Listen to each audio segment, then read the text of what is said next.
Exer mi o? Ama bu Exer. Yani bu Exer. Bu da Benten var. Bu Benten sarı. Ben bu da işte böyle adını unuttum bunun. Ben burada açalım yani. İşte kötü karakter bu işte zaten. Ha. Bu da kötü karakter zaten.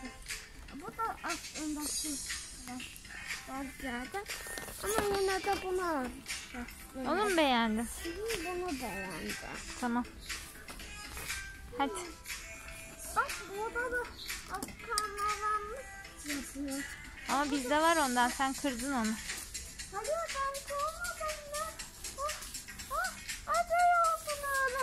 Ben de o şey biliyorsun sen. Bu neymiş böyle?